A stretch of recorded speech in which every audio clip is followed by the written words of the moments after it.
नमो नमः संस्कृत मित्राण।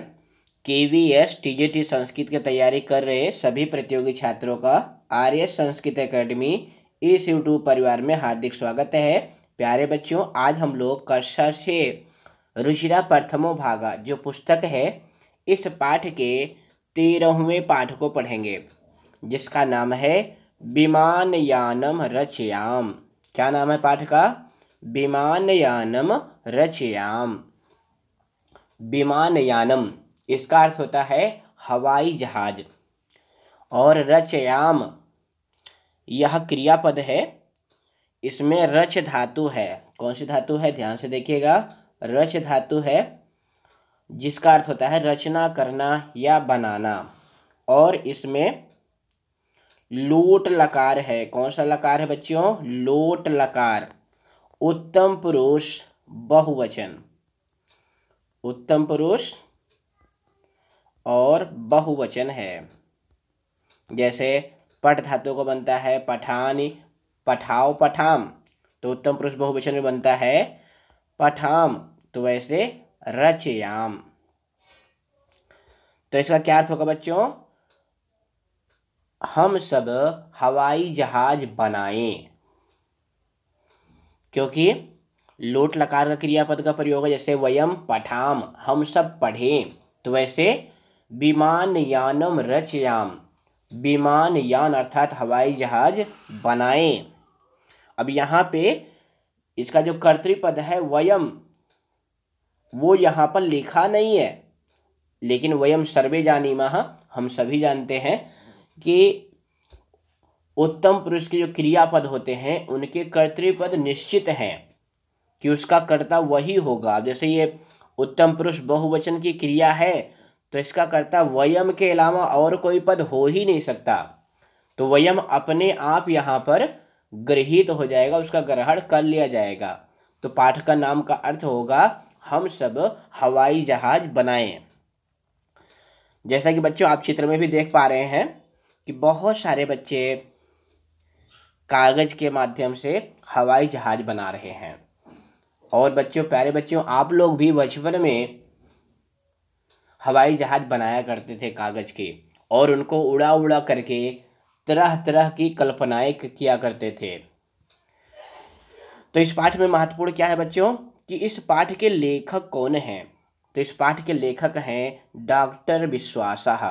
तो पाठ का नाम और उसका लेखक अगर पुस्तक में दिया गया है तो आप उसको जरूर नोट कर लें, क्योंकि इसका प्रश्न पूछा जाएगा कि विमानयानम इदम गीतम केन विरचितम, इस गीत को किसने लिखा है? तो किसने लिखा है? डॉक्टर विश्वास ने।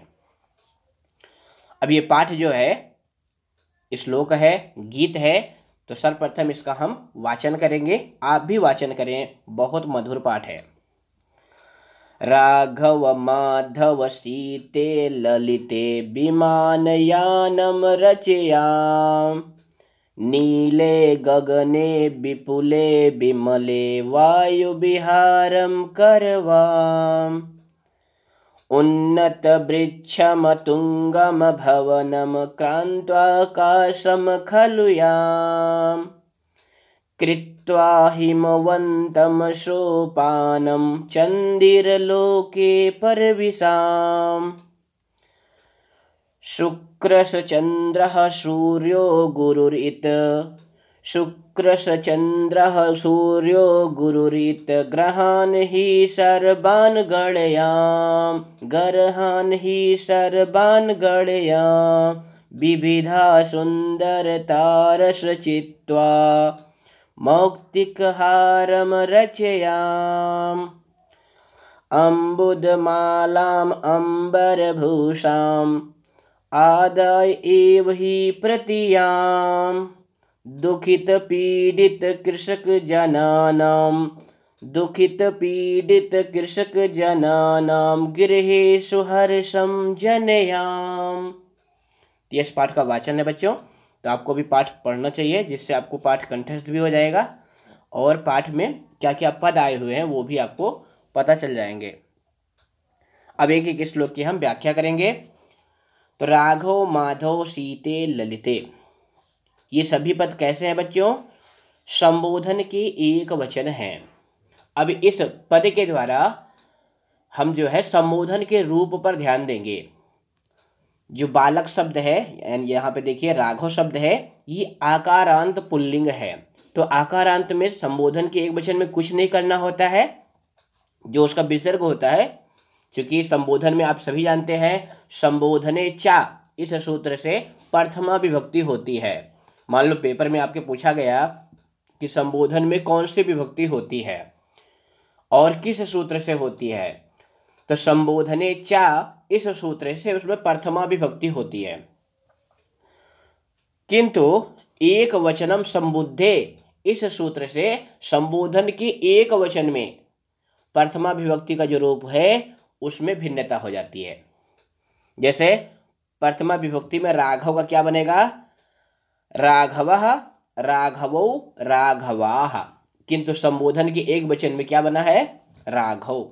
द्विवचन में बनेगा राघवौ, बहुवचन में राघवाः। तो एक वचन में भिन्नता आती है। क्यों? संबुद्ध संज्ञा के कारण। और इसी तरह से सीते, अब ये जो पद है इसका मूल शब्द है अर्थात प्रातिपदिक है सीता। अब ये कैसा शब्द है? आकारांत स्त्रीलिंग है, लता की तरह, रमा की तरह, क्योंकि आप लोग लता और रमा के रूप याद करते हैं। तो जैसे लता वैसे सीता। अब ये आकारांत स्त्रीलिंग शब्द है, इसका संबोधन में गुण हो जाता है। क्या हो जाता है? गुण। तो क्या बन जाता है? लते।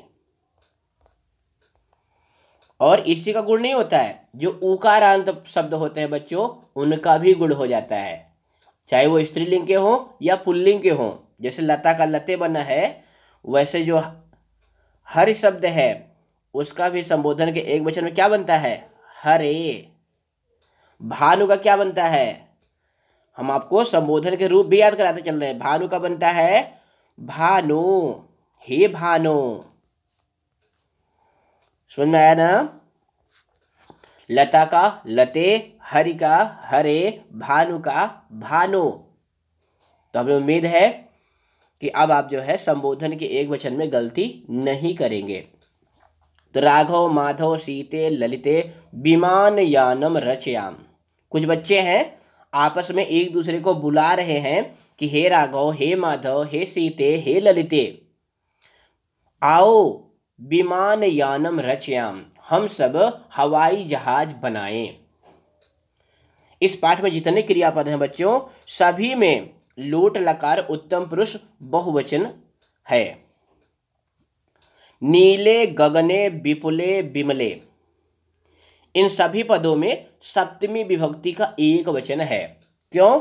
क्योंकि इसमें जो विशेष पद है, क्योंकि मान लो ये लाइन दे दिया और पूछ लिया अस्याम पंकतौ विशेष पदम किम, ध्यान से दीजिएगा क्योंकि पेपर आपका संस्कृत में आएगा। तो कैसे प्रश्न पूछा जाएगा? अस्याम पंकतौ विशेष पदम किम।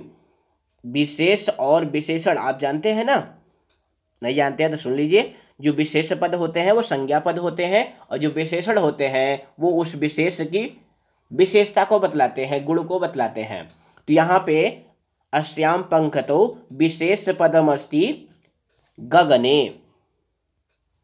विशेष पद कौन है? क्योंकि पेपर में ये प्रश्न पूछा जाता है, जो सीबीएसई का बोर्ड पेपर होता है, आप देखिएगा 9वीं का भी, 10वीं का भी, 11वीं 12वीं का भी, तो उसमें विशेष विशेषण के प्रश्न 100% आते हैं।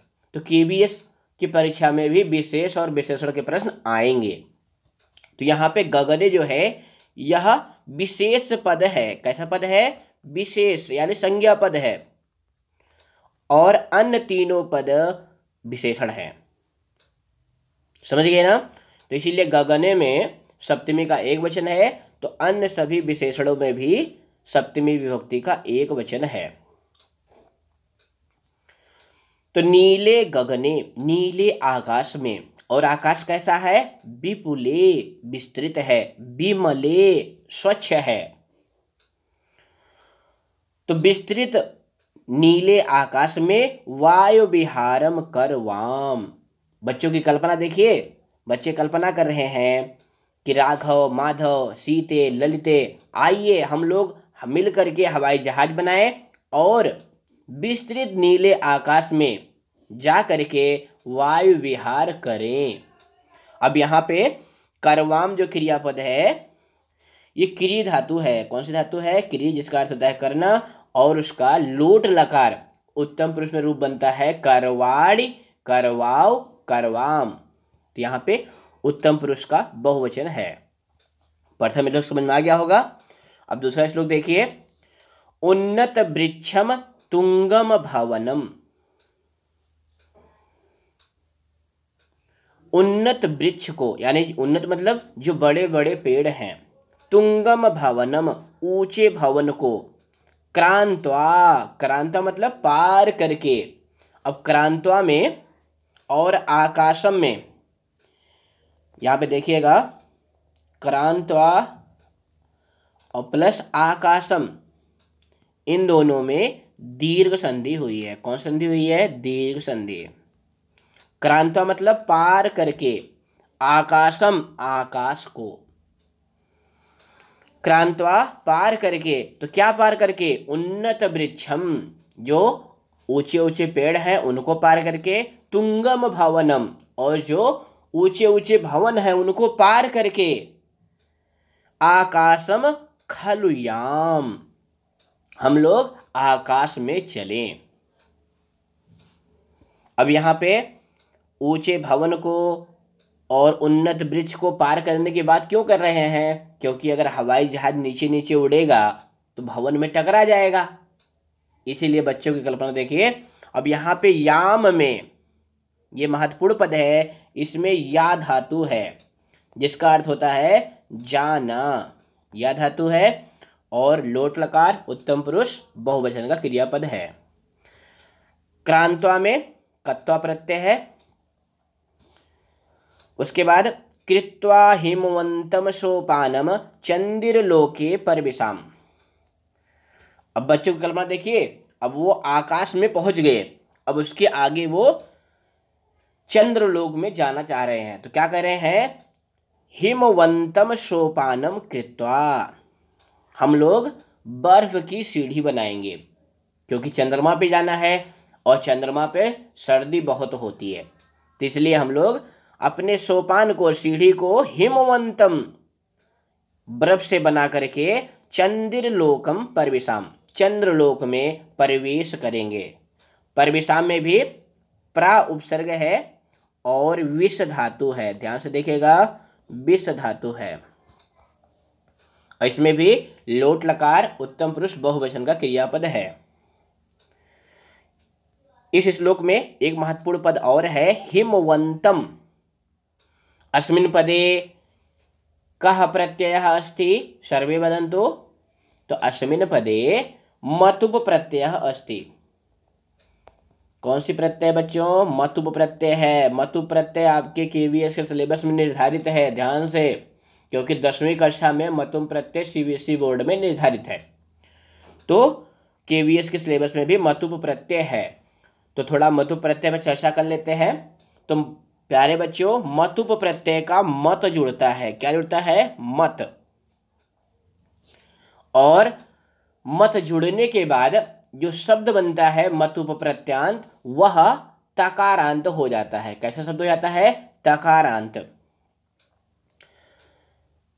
और इसी मतुप को, मतुप का जो मत जुड़ता है उसी को कहीं कहीं वत हो जाता है। तो वत कहाँ कहाँ होता है ये ध्यान से समझ लीजिए। हर्ष आ या दीर्घ आ के बाद और दंती सा के बाद अगर मतुप प्रत्यय जुड़ रहा है तो वहाँ जो मतुप का मत जुड़ता है वह वत हो जाता है। ये छोटी छोटी बातें हैं जो आपको केवीएस में सिलेक्शन दिला सकती हैं। तो एक बार पुनः सुनिए, मतुप प्रत्यय का जो मत जुड़ता है वह हर्ष आ या दीर्घ आ, इसके बाद अगर मतुप प्रत्यय जुड़ती है तो जो मतुप का मत है इसको क्या हो जाता है? वत हो जाता है। समझ गए? नियम समझ गए। अब एग्जाम्पल के द्वारा, उदाहरण के द्वारा इस बात को मजबूत करिए। जैसे धन में मतुप प्रत्यय जोड़ेंगे तो मतुप प्रत्यय किस अर्थ में जुड़ता है बच्चों? अस्याम अस्ति अर्थात वाला अर्थ में। तो धन प्लस मतुप क्या बनेगा? धनवत। ध्यान से देखिएगा, जो शब्द बनेगा वो बनेगा धनवत। अब ये धनवत शब्द कैसा हो गया? तकारांत हो गया। अब इसके पुल्लिंग में और स्त्रीलिंग में रूप चलेंगे। पुल्लिंग, स्त्रीलिंग, नपुंसकलिंग तीनों लिंगों में इसके रूप बनते हैं तकारांत शब्द के।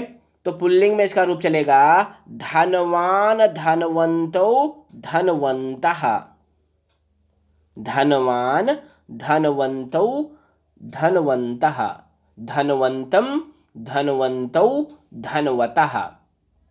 किसी और वीडियो में हम आपको मतु प्रत्यांत के रूप बताएंगे। यहाँ बस इतना आप समझ जाइए कि जैसे धनवत जो है धनवान बनता है और द्वितीया के एक वचन में क्या बनेगा? धनवंतम। ध्यान से देखिएगा, धनवंतम बनता है ना। देखिए यहाँ पे धनवंतम बन गया ना। इसी तरह से जो पाठ में हिमवंतम आया हुआ है वह हिम शब्द में मतुप प्रत्यय लग जाने के कारण यहाँ पर देखिए कौन सा शब्द है? हिम। हिम मतलब क्या होता है? बर्फ। अब ये हिम कैसा शब्द है? आकारांत शब्द है, इसके अंत में छोटा आ है।